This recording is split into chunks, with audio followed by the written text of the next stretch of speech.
Shalom, shalom, bien-aimés dans le Seigneur, soyez bénis ce matin. Jésus-Christ est bon, il est Seigneur. Nous sommes dans la joie, bien-aimés, de passer ce moment ensemble parce que Jésus-Christ est tellement bon, il est tellement merveilleux. Il m'a donné à toi, à moi et à toi, le souffle de vie ce matin. Bien-aimés, nous sommes comptés parmi le vivant. Ce sont les merveilles du Seigneur parce que c'est un miracle que nous vivons tous les jours qui nous donne le souffle de vie. Parce que personne ne peut décider de lui-même de se donner un souffle de vie le jour. Mais c'est Dieu qui nous donne cela parce que nous n'avons aucune force, aucune possibilité de pouvoir nous le procurer nous-mêmes. Voilà pourquoi, bien-aimés, nous voulons passer ce moment ensemble et partager, discuter de notre réunion, de nos lives de tous les lundis matins. Parce que nous voulons rendre gloire au Seigneur de nous avoir gardés et protégés pendant la nuit. Et ce matin, il nous donne le souffle de vie. Mais avant toute chose, nous voulons prier. Tendre Père, nous bénissons ton nom parce que tu es le Dieu Tout-Puissant. Merci pour ta présence au milieu de nous. Merci pour ton amour. Cette grâce infinie que tu ne cesses de verser vis-à-vis de nous parce que tu nous aimes. La Bible déclare, au commencement était la parole, et la parole était avec Dieu, et la parole était Dieu. Nous voulons, Seigneur, que cette parole nous donne la vie ce matin. Qu'au travers de cette parole, que nous puissions nous retrouver, afin que nous comprenions que sans la parole, notre existence aurait eu des difficultés. Parce que c'est la parole qui a fait que nous puissions être amenés à l'existence. Laisse que ton sang précieux nous couvre ce matin et que ton esprit soit à l'œuvre en toutes choses, Père. Du début jusqu'à la fin, nous te recommandons ce moment. Manifeste-toi, Seigneur, du début jusqu'à la fin, pour que l'honneur vienne qu'à toi seul. C'est dans le nom de Jésus de Nazareth que nous t'avons ainsi prié. Et nous disons Amen. Amen, amen, amen, bien-aimé dans le Seigneur. Jésus-Christ est bon, Jésus-Christ est merveilleux, bien-aimé. Il est tellement merveilleux qu'il nous a donné le souffle de vie. Ce matin, le Seigneur voudrait que nous puissions parler d'un sujet assez palpitant. Je dis bien palpitant. Et permettez-moi, bien-aimés, dans le Seigneur, que ce matin, nous allons faire beaucoup plus d'exégèse. On fera beaucoup plus d'exégèse, c'est-à-dire qu'en fait, on va essayer dans certains enseignements, on va essayer de lire, d'apprendre et d'interpréter le message tel qu'il est donné pour que cela puisse être ramené à notre vie actuelle. Donc nous allons y aller très mollo. On va essayer de respecter le timing, mais on va y aller très mollo pour que chacun comprenne comment se passe une exégèse d'un sujet quelconque, d'un texte ancien, et comment faire pour que le Seigneur puisse nous aider et le Saint-Esprit, afin que nous puissions le ramener à notre monde actuel, à notre connaissance, tel que le Saint-Esprit nous le dit. L'intitulé de notre enseignement de ce matin, c'est au-delà des apparences. Pourquoi au-delà des apparences? Parce que nous savons, même dans le monde, on dit que les apparences sont souvent trompeuses. Et si on se fie à une apparence, eh ben, on rate carrément le coche parce que l'apparence ne nous dit pas la vérité, la réalité d'une personne, d'une situation quelconque que tu es en train de traverser. L'apparence est souvent trompeuse. Parce qu'il y a beaucoup de choses qui se cachent derrière l'apparence et cela nous induit en erreur. Nous prenons l'exemple de Goliath et de David. Nous connaissons tous cette histoire. Nous la connaissons même depuis qu'on était encore enfants, qu'on fréquentait les catéchèses et tout ça. On connaissait déjà cette histoire depuis très, très bien longtemps. Notre texte de référence dans le livre de 1 Samuel, le chapitre 17, du premier verset jusqu'au verset 51. Donc vous voyez que c'est long. 1 Samuel 17, du premier jusqu'au 51e verset. Mais nous allons prendre seulement les versets qui vont nous aider à évoluer dans cet enseignement au-delà des apparences.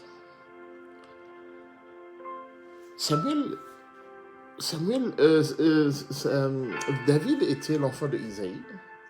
Et David, en fait, le Seigneur l'a choisi pour qu'il devienne roi à la place du roi Saoul qui est en exercice. Et pour cela, il va envoyer le prophète Samuel pour aller chercher David auprès de son père et pour pouvoir le oindre. Nous connaissons tous l'histoire. Il est allé auprès d'Isaïe. Les enfants d'Isaïe ont défilé devant lui, mais il ne trouvait toujours pas David. Alors finalement, quand il a bien interrogé le papa Isaïe lui a dit que, en fait, l'enfant se trouvait dans le champ en train de paître le troupeau, parce que c'est lui qui était préposé à cette tâche-là.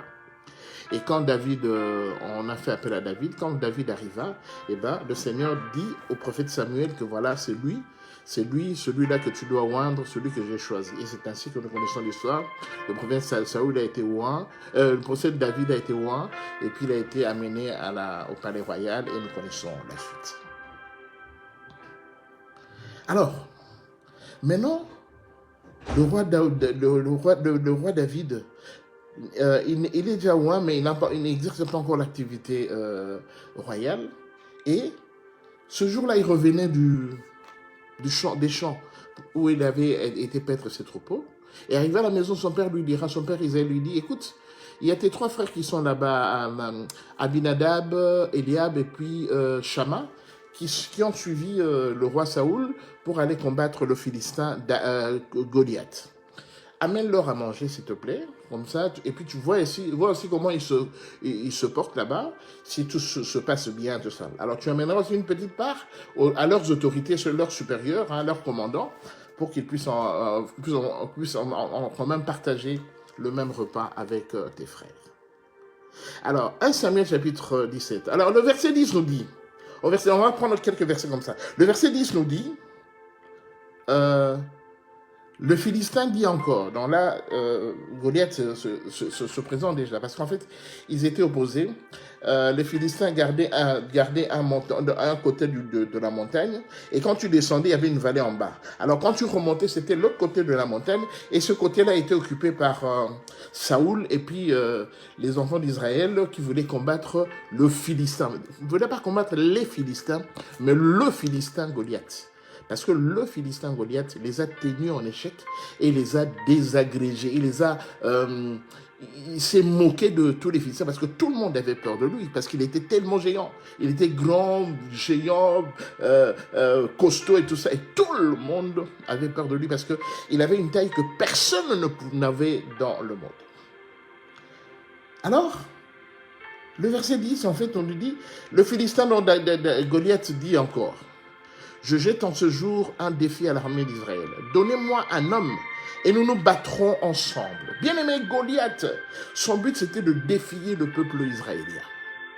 Alors Goliath, sachant qu'il était fort, il était grand, et il se disait que personne ne pouvait le combattre.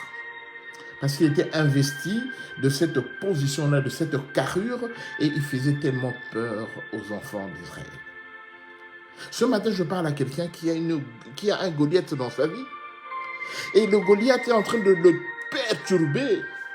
Le Goliath est en train de le déranger, que ce soit un Goliath spirituel. Peut-être que tu fais des cauchemars, tu ne dors pas bien. Ou tu es souvent visité par des maris de nuit, des femmes de nuit. Ça peut être un Goliath médical. Tu as peut-être une maladie qui dure depuis des années.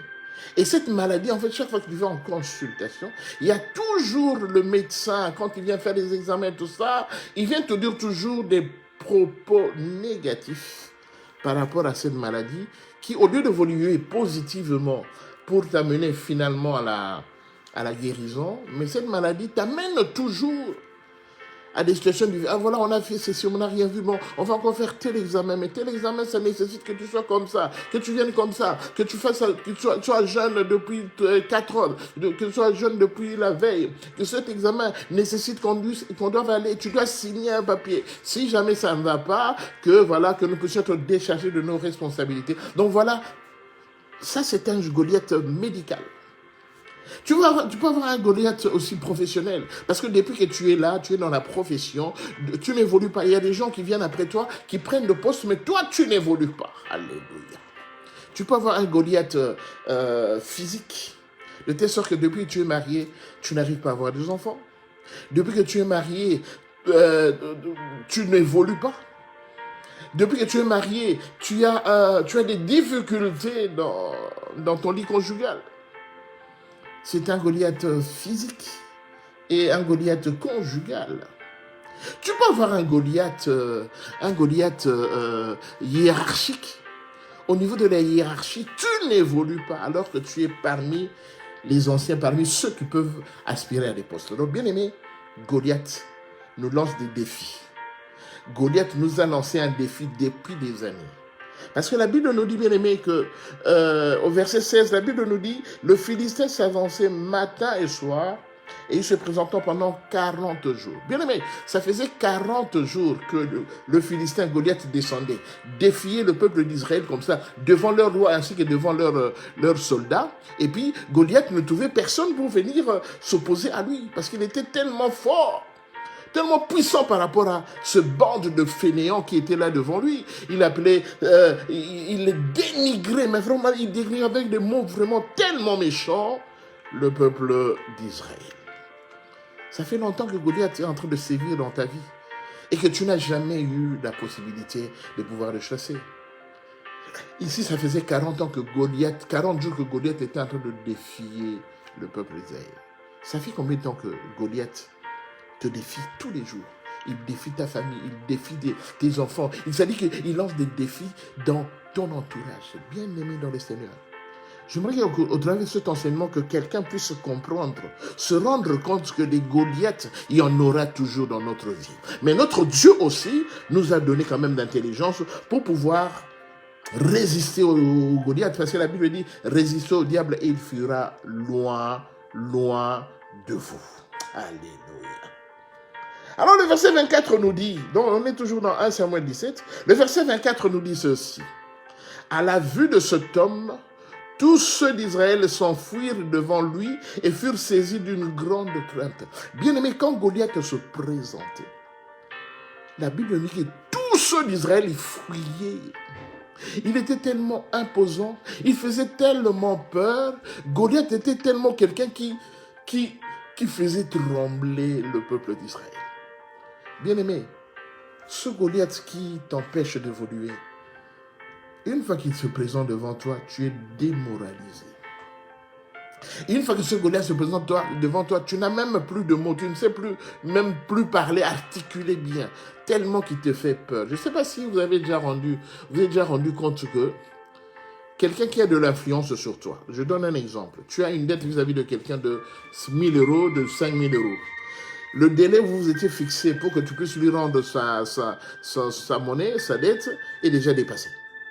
Alors, tu commences à fuir, tu commences à éviter sa présence, tu commences à te camoufler, tu ne réponds plus aux messages qu'il t'envoie par téléphone, tu ne sais plus, parce que tu n'as rien. Tu pensais avoir, mais tu n'as rien. Et tu es bloqué quelque part. Comme par hasard, un jour, vous vous retrouvez en cours de route, ou bien vous vous retrouvez lors d'une fête quelconque. Alors, bien aimé, quelle est ta position quand tu vas voir Goliath? Comment seras-tu vis-à-vis de cette personne auprès de qui tu dois de l'argent et pour qui tu as fui? Alors, j'aimerais que vous puissiez comprendre ce sentiment-là que tu as. Une fois que tu le verras de loin, déjà tu es démoralisé. Tu as l'adrénaline qui monte dans ton cœur parce que tu te dis, qu'est-ce que je vais lui dire?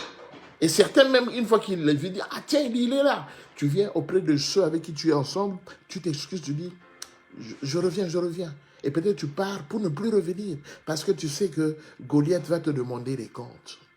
Donc c'est ce sentiment-là que je voudrais que vous puissiez comprendre. C'est ce que Goliath faisait auprès des enfants d'Israël. Quand il se présentait, tout le monde tremblait, tout le monde fuyait, tellement qu'il faisait peur. Parce que Goliath symbolisait la puissance et la force, et Goliath pouvait t'écraser. Parce qu'il a dit à David, il dit, viens, je vais t'écraser et je vais te faire bouffer auprès des oiseaux du ciel. Bien-aimé, je parle ce matin à quelqu'un qui est complètement démoralisé par Goliath. Quand les factures arrivent à la maison, tu n'as même plus le courage d'ouvrir les factures, tellement que tu y as des dettes, mais alors des dettes énormes auprès de l'État belge. que tu as peur d'ouvrir une facture, parce que quand tu vois déjà une facture, tu dis, celle-là, c'est un rappel de ceci, c'est un rappel de téléphone, c'est un rappel de loyer, c'est l'huissier qui m'a écrit. Donc tu as tellement peur, tu connais tellement les factures, comment ça se présente. Une fois que tu vois la facture, tu dis, ah ça vient de tel endroit, ça vient du ministère de la Justice, ça vient du service des facturations, des tarifications des impôts. Tu connais tout. Et tu as peur tellement que ce Goliath-là te fait peur. Donc, il y a beaucoup de lettres chez toi que tu n'as jamais osé ouvrir. Parce que tu sais qu'une fois que tu vas ouvrir, tu vas rencontrer une facture. Un rappel d'une facture. Donc, ça veut dire que tu as peur. Tu vis dans le stress. Voilà pourquoi, bien aimé, je comprends que ici en Europe, beaucoup de gens vivent dans le stress. Parce que le stress, c'est si je ne paye pas, qu'est-ce qui va arriver? Qu'est-ce qu'on va m'imposer comme tel? Je serai, on dit quoi, au niveau de la banque, je serai déjà dénoncé. Je serai déjà dénoncé comme quelqu'un qui est insolvable. Je serai déjà, bien aimé, cité. Parce que tu es quelqu'un qui est problématique. Tu ne peux plus contracter une dette n'importe où parce que tu es déjà visé. Tu es déjà ciblé. Beaucoup de gens ici vivent dans ce stress-là. Beaucoup ont dû emprunter de l'argent à la banque. Ils ont utilisé leurs enfants, leurs frères, les amis, dit emprunte-moi parce que moi je suis interdit bancaire. Après, j'ai besoin de 10 000 euros, je vais faire quelque chose et comme ça, moi je rembourserai auprès de toi et toi tu vas rembourser à la banque. Beaucoup l'ont fait. Aujourd'hui, quelle est votre situation? Le Goliath est devant vous. Le Goliath vous terrorise tout le temps. Le Goliath est toujours en train de vous faire peur. Vous êtes là, bien-aimés. Vous vivez, mais vous ne vivez pas. C'est la raison d'ailleurs pour laquelle beaucoup de gens sont hypertendus aujourd'hui. Beaucoup de gens sont des diabétiques aujourd'hui. Parce que tellement tu as fait travailler ton cœur et tes reins que maintenant tu es devenu malade. Parce que Goliath te menace. Tu as des menaces incroyables. Mais j'ai une bonne nouvelle pour vous ce soir. J'ai une bonne nouvelle pour vous ce jour. Parce que les apparences sont là. Bien aimé. Moi j'ai toujours dit, on est entre hommes, on est deux hommes. Un homme m'écrit parce que je lui dois. Un homme m'écrit parce que j'ai quelque chose à régler vis-à-vis de lui. Mais je suis un homme, je suis un chrétien. On va évoluer parce que sinon, si on n'évolue pas, on ne va pas terminer. Alors, David maintenant, il arrive au front. Il arrive là où se trouvent ses trois frères, Eliab, Abinadab et Shama. Ils sont au front auprès du roi Saoul, avec les autres, pour venir l'aider à combattre Goliath. Mais depuis qu'ils sont arrivés là, ils ont toujours peur, ils se cachent, ils fuient devant Goliath. Alors quand David arrive, qu'est-ce qui se passe? Le verset 28 nous dit, au verset 28, il est écrit, Eliab, son frère aîné, écoutez-moi bien, Eliab, son frère aîné, qu'il avait entendu parler à ses hommes, fut enflammé de colère contre David. Et il dit, pourquoi es-tu descendu? À qui as-tu laissé ce peu de brebis dans le désert? Je connais ton orgueil et la malice de ton cœur. C'est pour voir la bataille que tu es descendu. Bien-aimé dans le Seigneur, son propre frère aîné, qui lui dit, qui t'a envoyé? Pourquoi tu es venu ici? Pourquoi? Je te connais, toi. Tu es tellement orgueilleux. Tu veux que tout le monde te voit, que j'étais au front. J'étais voir mes frères qui étaient au front, en train de chercher à combattre David. Bien-aimé, écoutez-moi bien. Notre ennemi commun, à moi, à toi et au frère qui est pris dans telle église, à la sœur qui prie dans telle assemblée, notre ennemi commun, c'est Goliath. Notre ennemi commun, c'est Satan. Non, mettons-nous d'accord. Notre ennemi commun, c'est Satan. On n'est pas là en train de nous critiquer entre nous. Voilà, nous dans notre assemblée, on a reçu la visite de tel pasteur, bien aimé. On a commis un séminaire, c'était chaud. Les démons parlaient, les démons fouillaient, bien aimé. Le pasteur là, quand il passait, tous les démons sont fouillés, bien aimé. C'était la débandade totale. Parce que nous avons reçu le véritable serviteur de Dieu qui est venu terrasser les démons. Oh, nous, dans notre assemblée, nous avons même eu 3 jours de jeûne. Nous sommes sortis à une retraite de 40 jours, bien aimés. Il fallait voir ces jours-là. Après les 40 jours, on a vu la puissance de Dieu. Bien aimé, dans notre assemblée, telle maman, il a été guéri. Telle maman a reçu. Venez dans notre assemblée parce que Dieu fait des merveilles. Dieu fait des merveilles. Dieu fait des merveilles. Combien sommes-nous, bien-aimés, en train d'élever le Dieu de nos assemblées, alors que nous avons le même Dieu. Et notre problème à nous, par rapport aux autres assemblées qui vantent beaucoup leurs assemblées, c'est que nous avons un ennemi commun qui est le diable. Ici, nous avons un ennemi commun qui est Goliath. Goliath est en train de terrasser les enfants d'Israël. Nous sommes les enfants d'Israël. Goliath nous terrasse. Au lieu que nous puissions nous mettre ensemble pour combattre Goliath, non, parmi nous, nous nous divisons. Parce que nous sommes les meilleurs, vous êtes rien du tout. Nous sommes à l'université, vous êtes à l'école primaire, bien aimés dans le Seigneur. Qui a dit que chez le Seigneur, il y a l'école primaire, il y a les universités, il y a les endroits de 3e cycle? Qui t'a dit ça? Oh non, votre église, c'est une école secondaire. Nous, on est à l'université de 3e cycle. Bien aimés dans le Seigneur. Goliath, c'est lui qui nous terrasse. Si nous parlons, nous nous rassemblons ici, tous les chrétiens, par exemple, de notre quartier où j'habite, vous allez voir que quand nous allons discuter, nous aurons pratiquement les mêmes problèmes qui reviennent auprès de tout un chacun de nous. Parce que nous sommes enfants de Dieu. Nous sommes dans un pays, dans un système des hommes. L'ennemi, le diable, ne nous laissera jamais en paix. Il nous combattra tous les jours.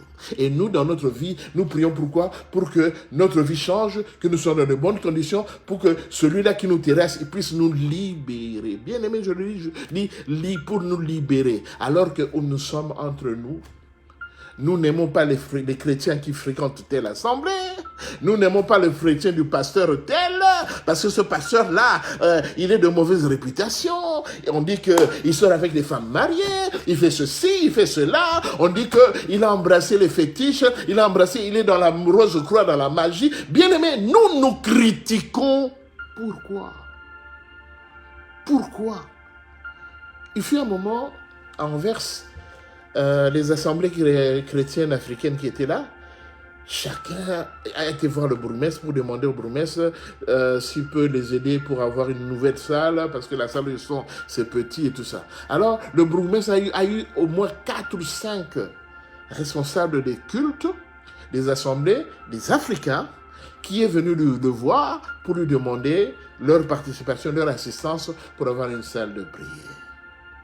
Alors, le bourgmestre les a réunis tous. Il a dit, vous tous, vous êtes venus me demander la même chose. Mais si vous priez le même Dieu, mais mettez-vous ensemble, comme ça je vous donne une salle à vous tous. Comme ça vous aurez une assemblée très forte, très puissante. Et vous savez ce qui s'est passé? Ils ont refusé. Ils ont refusé parce que les objectifs cachés ne pouvaient pas aboutir s'ils tombaient à cela. Parce que chacun est venu, chacun avait un objectif, une vision quelque part. Or, nous prions tous le même Dieu. Bien-aimé, il est temps, au lieu de continuer à rester dans la distraction, voyons que nous sommes le peuple de Dieu. Beaucoup d'enfants de Dieu, ils sont malades. Beaucoup de chrétiens, ils ont à venir auprès du Seigneur parce que la Bible dit, nous devons dépeupler le camp de l'ennemi et nous devons peupler le camp de Dieu. Mais parmi nous, qu'est-ce qui se passe? On est en train dans des commérages, dans des insultes, dans des critiques, alors que Dieu n'est pas là. Dieu n'aime pas là où les gens sont ensemble pour commencer à critiquer les autres. Comment est-ce que ton frère, qui est ton frère, tu dis qu'il est ton frère? En Christ, tu peux te réunir avec un autre frère en train de le critiquer, de le rabaisser. Mais est-ce que toi, vous qui le critiquez, vous êtes mieux que lui? Est-ce que vous êtes mieux que lui? Nous sommes tous en train de nous débrouiller. Alors mettons-nous ensemble, prions à ce Dieu-là, prions vraiment ensemble dans l'unité et ce Dieu-là agira. C'est ainsi que, bien aimé, Eliab, il a commencé à critiquer son frère. Et son frère, quand il a compris, quand le jeune David, qui était plein de sagesse, quand il a compris, la Bible dit qu'il se détourna de lui. Il lui répondit même pas. Parce qu'il dit que moi, je suis venu, on m'a envoyé par papa pour vous apporter à manger et voir dans quel état vous êtes. Ne commence pas à me critiquer et tout ça. Non, il n'a pas répondu. Il est passé outre, il est allé demander à quelqu'un d'autre les renseignements qu'il voulait avoir, et puis ainsi de suite. Bien-aimé dans le Seigneur, nous allons bientôt terminer. Ne sois pas fatigué. Tout ça, ça fait partie de l'évolution de Goliath, comment Goliath nous terrorise. Le verset 33 nous dit ceci, on va aller plus vite. Saoul dit à David, tu ne peux pas aller te battre avec ce Philistin, car tu es un enfant et il est un homme de guerre dès sa jeunesse. David dit à Saoul, ton serviteur faisait paître les brebis. Ça dit bien aimé, Saoul, le roi Saoul, quand il a vu David, il a dit, mais toi, un petit comme ça, devant ce géant-là, mais il va te terrasser en amour. Il va te terrasser en une traite. Tu ne peux pas aller te battre auprès de lui. Mais David lui dira, quand je paie mes brebis, quand il y a un lion qui vient arracher une brebis, qui vole une brebis, qui part avec elle, qu'est-ce que je fais? Pour ne pas avoir de problème à la maison, je poursuis le lion. J'abandonne les 99 brebis qui sont là, je poursuis le lion qui a pris une brebis. Et quand je vais arriver là-bas, je commence à arracher la brebis de la gueule du lion. C'est-à-dire que, bien aimé, le Seigneur avait investi David d'une puissance, d'une force, telle qu'il arrachait les brebis que le lion voulait manger. Il les arrachait de la gueule du lion et le lion ne lui faisait rien. Il ramenait la brebis auprès de 99 autres qui étaient restés. Alors, il a fait comprendre ça au roi Saoul et dit, si j'ai fait ça, c'est que le Seigneur quand même, s'il m'a envoyé ici, il est quand même capable. Parce que vous savez pourquoi David était resté? Il a décidé de combattre Goliath. Pourquoi? Parce qu'il a vu comment Goliath était en train d'insulter. Insulter, mais alors d'une façon grave, insulter les enfants d'Israël. David a dit non, trop c'est trop. Je ne peux pas venir dans un endroit où j'entends quelqu'un est en train d'insulter le chef de l'armée d'Éternel. Ça ne se fait pas. C'est un blasphème.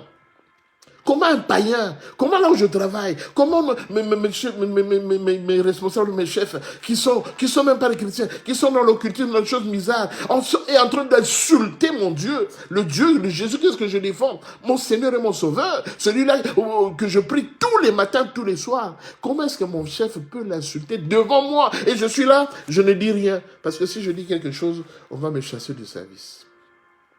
Bien-aimés chrétiens, changeons nos comportements. Il est temps de valoriser le Seigneur, même auprès de ton chef. Ton chef doit savoir que tu es un chrétien, tu es un pasteur. Et quand tu es là, si aujourd'hui ton entreprise évolue, c'est parce que toi tu es là. Toi tu es serviteur de Dieu, tu es enfant de Dieu. Du fait que tu es là, tu es une bénédiction pour cette entreprise-là. Ne l'oubliez pas, bien-aimé.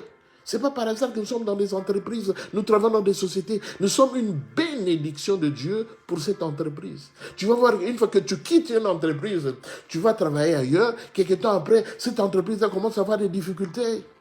Parce que la présence de Dieu, la grâce que Dieu a accordée à cette entreprise n'existe plus. Bien aimé, souvenez-vous de la jeune Israélienne qui était captive dans la maison du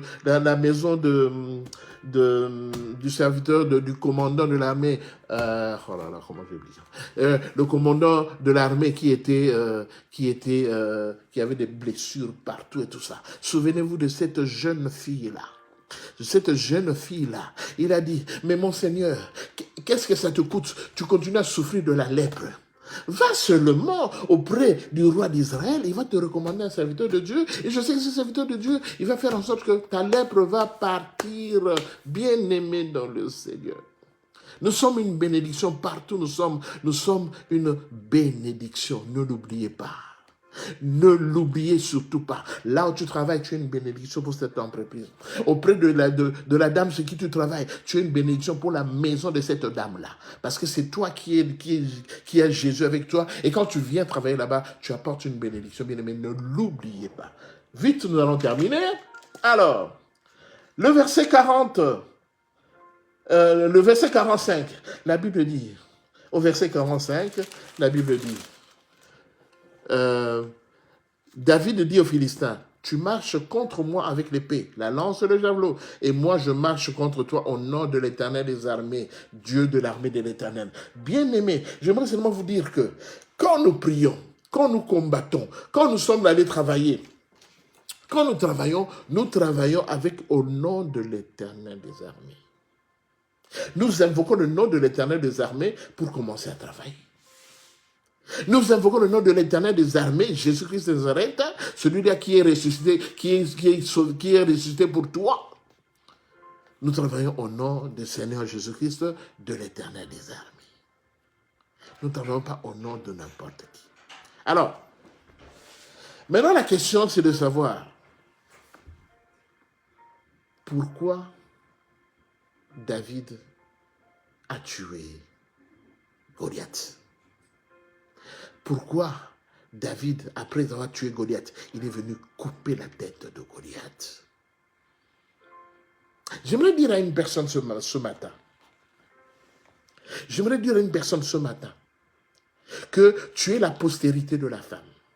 La Bible dit que le diable en veut à la femme ainsi qu'à la postérité de la femme. Parce que la Bible dit, au moment où la femme devait accoucher, le diable est venu pour prendre l'enfant qui sortirait de la femme.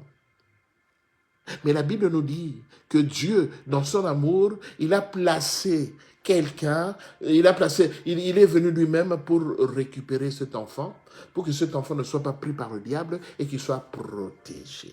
Bien-aimés, suivez mon raisonnement. Suivez mon raisonnement. Alors, moi et toi, jusqu'à preuve du contraire, nous sommes la postérité de la femme. Tout le monde est sorti d'une femme. Si toi tu es sorti d'un homme, je ne sais pas si cela est possible, mais dans le monde où nous vivons, nous sommes tous sortis d'une femme. Et le diable nous en veut beaucoup. Parce que nous sommes la postérité de la femme. Pourquoi? Parce que la postérité de la femme amène les témoignages de Jésus-Christ de Nazareth. Il va vanter beaucoup plus Jésus-Christ de Nazareth, Dieu, que les diables. Alors la Bible dit que le diable est tellement dans la colère qu'il cherche à se venger pour nous avoir. Bien aimé, moi je trouve que Goliath, c'est une succursale, et permettez-moi le terme, succursale du diable. C'est-à-dire que c'est un autre côté de l'ennemi. Parce que quand tu vois comment Goliath se comportait dans cette histoire avec David, il était vraiment l'incarnation du diable.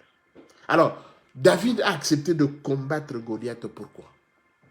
La Bible dit que d'abord, il a pris 5 pierres. Les 5 pierres que nous savons tous, ça représente les cinq fonctions spirituelles. Pasteur, évangéliste, docteur, prophète et docteur. Docteur, pasteur, évangéliste, prophète et enseignant. Ce sont les 5 fonctions spirituelles. N'oubliez pas que la Bible dit, quand Jésus viendra, il viendra pour prendre son église et partir avec l'église.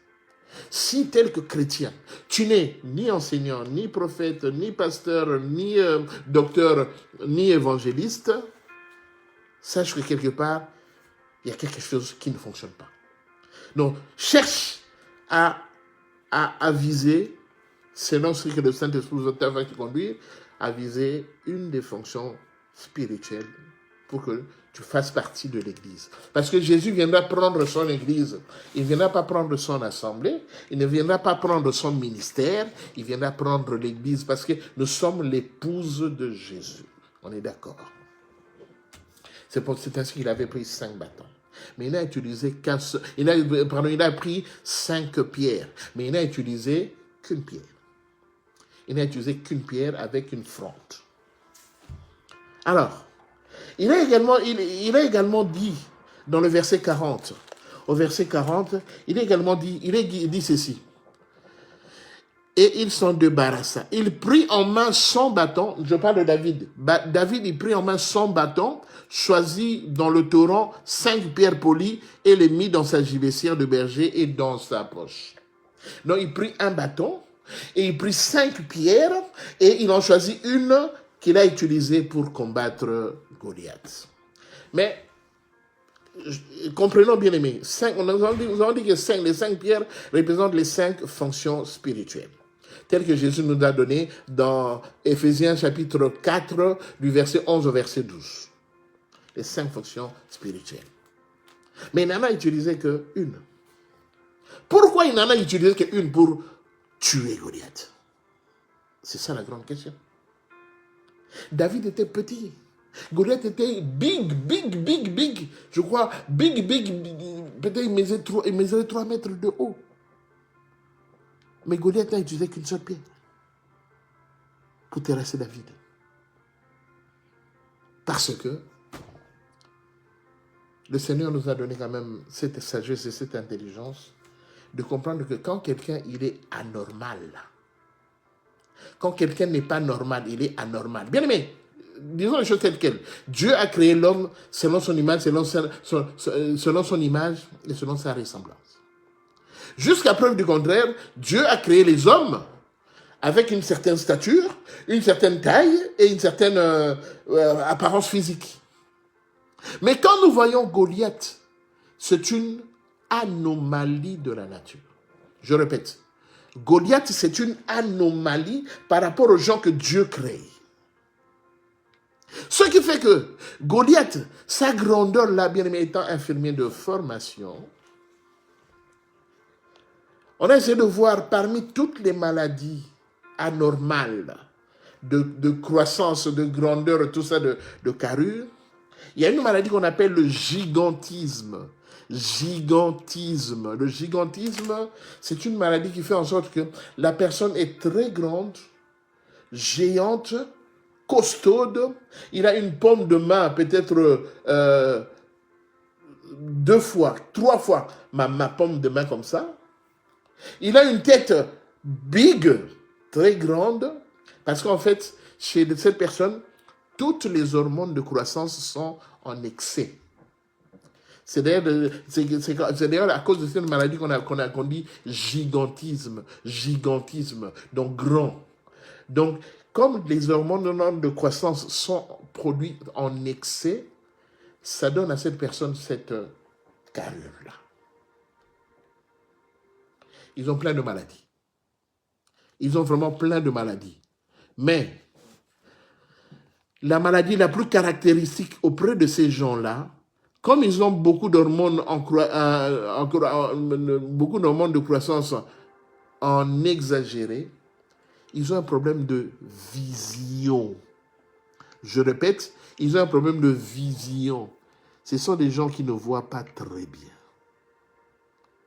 Je répète, Goliath, ceux qui ont la maladie qu'on appelle le gigantisme, ont un problème de vision, voir. Leurs hormones ont perturbé leur système de vue, leur sens de vision. Ils ne voient pas très bien. Ils voient souvent double. On appelle ça la dipoplie. Voir double, c'est avoir la dipoplie.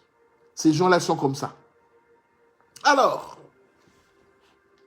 si vous voyez bien, Goliath disait toujours à David, avance ici toi, que je t'écrase. Avance ici, viens, avance. Bien aimé, je regarde beaucoup de films de guerre. Dans les films de guerre, quand il y a une troupe qui va combattre l'autre troupe, les 2 troupes sont à distance. Les 2 troupes ne sont pas proches, mais ils sont à distance. Ils se cachent même. Et quand ils commencent à tirer, et puis ils se reposent un peu, les autres aussi, ils sont à distance. Mettons-nous d'accord. Or, Goliath, pour combattre David, il lui demandait de venir tout près. Ce n'était pas pour venir tout près pour bien l'écraser, mais c'était venir tout près. Pourquoi? Parce qu'il ne voyait pas bien. Je vais vous donner un verset, le verset 45. La Bible dit ceci. David dit aux Philistins, tu marches contre moi, le verset 43, excusez-moi. Le Philistin dit à David, suis-je un chien pour que tu viennes à moi avec des bâtons? Or, David avait dit au verset 40, il a dit, il prit en main, donc David prit en main son bâton, donc un bâton, choisi dans le torrent 5 pierres et tout. Mais ici, le Philistin, Goliath, qui lui dit, au verset 43, le Philistin dit à David, suis-je un chien pour que tu viennes à moi avec des bâtons? David n'avait qu'un seul bâton et 5 pieds et une fronde. Mais le Philistin, comme il ne voyait pas bien, il voyait double, il a vu que David avait beaucoup de bâtons quand il venait auprès de lui. Bien-aimé dans le Seigneur, voilà la faiblesse de David, de Goliath. La faiblesse de Goliath résidait en sa maladie. Il était grand, mais David ne voyait pas bien. Goliath ne voyait pas bien. Il voyait double. Bien, mais comment est-ce que tu peux combattre quelqu'un quand tu le vois double? Tu vois ici et ici. Le vrai, il est où? Il est à gauche ou à droite? Parce qu'il voyait double.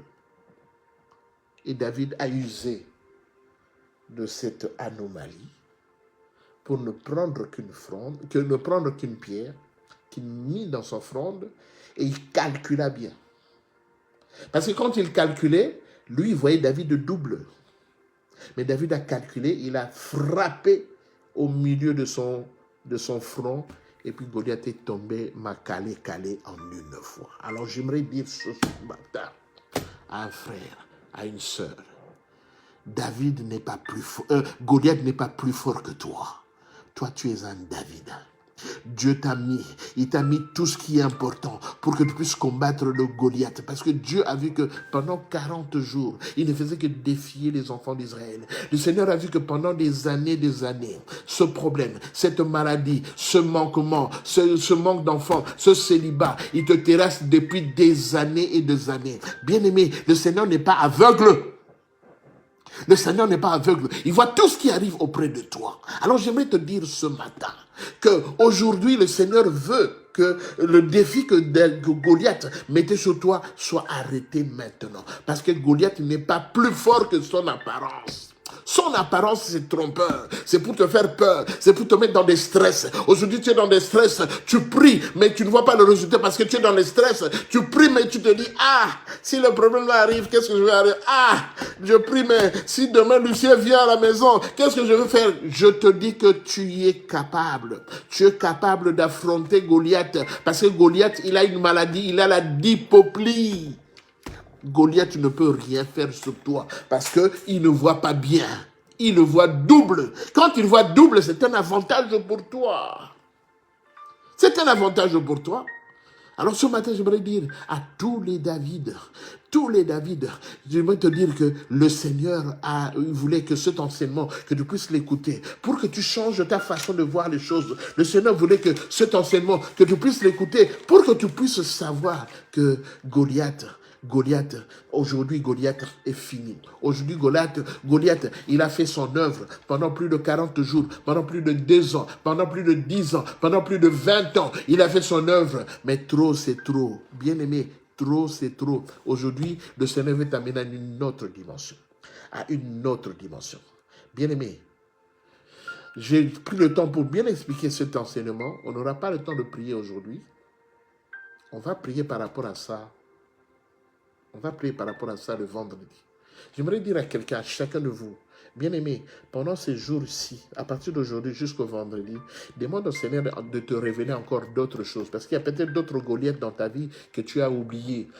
Tellement qu'ils t'ont terrorisé depuis des années. Ils se sont couchés dans la cale comme Jonas. Ils se sont couchés. Et à un moment, ils vont encore se réveiller pour continuer à te déranger. Donc, que le vendredi prochain, que nous puissions nous revoir. Pendant aujourd'hui jusqu'au vendredi prochain, si tu veux rentrer en prière, que le Seigneur puisse te montrer, cela dépend de toi. Parce que bien aimé, rien ne peut être plus grand en train de te terrasser que le problème que tu as depuis des années et pour lequel tu ne trouves pas de solution. Et un problème qui est anormal, à partir de tout ce que tu vis, tu as subi, tu en as fait un problème normal, alors que ce n'est pas normal. Tu vois une chose qui est normale, tu te dis que cette chose est normale pour moi, alors qu'elle n'est pas normale pour tout le monde. Qu'on se mette d'accord, bien-aimé.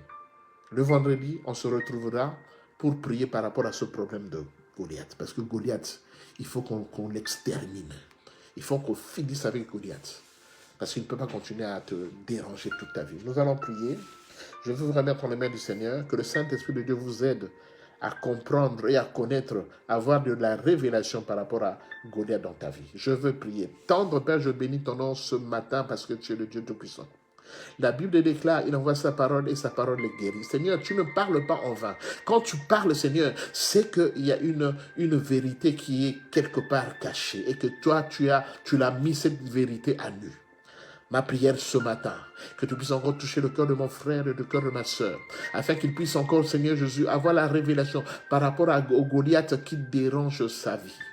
Que ces Goliaths, Père de Seigneur, ils avaient l'air de nous terroriser, de terroriser mon frère et ma soeur. Mais en réalité, Goliath n'est pas fort, n'est pas plus fort que toi, Seigneur. Parce que toi, tu nous as investi de pouvoir, tu m'as donné le pouvoir de marcher sur les serpents, le scorpion, et tu m'as dit que rien ne pourra me nuire. Seigneur, que pendant tous ces jours-ci, que mon frère, quand nous allons le revoir le vendredi, Père de gloire, qu'il soit complètement, Père de gloire, complètement informé de tout ce qui l'empêche de vivre. Parce que toi, tu as dit, Père de gloire, que un peuple sans révélation, c'est comme un peuple sans frein. Seigneur, donne encore la révélation. Donne encore la révélation à mon frère, ma soeur, afin qu'au moment où nous allons nous revoir, que seul ton nom soit loué, parce que tu es ce Dieu-là qui connaît toutes choses, au Père. Laisse que ton sang précieux nous couvre et que ton esprit soit à l'œuvre en toutes choses. C'est dans le nom de Jésus-Christ que nous avons ainsi prié. Et nous disons Amen, Amen, Amen. Soyez bénis, bien-aimés. On arrête là. Que le Seigneur continue encore à vous aider. Revoyez encore, réécoutez encore cet enseignement intitulé Au-delà des apparences, pour que vous compreniez mieux ce qu'on a dit ce matin et que le vendredi prochain, que nous puissions nous revoir. Parce qu'on aura vraiment beaucoup de choses pour notre prière, que nous puissions nous revoir et que le Seigneur puisse nous guider afin que Goliath puisse carrément libérer notre vie et que nous soyons libres. Merci pour vous tous qui étaient connectés ce matin. Que la grâce du Seigneur puisse encore vous assister et que la main de Dieu puisse encore vous protéger. Soyez bénis pendant cette semaine. Shalom, shalom.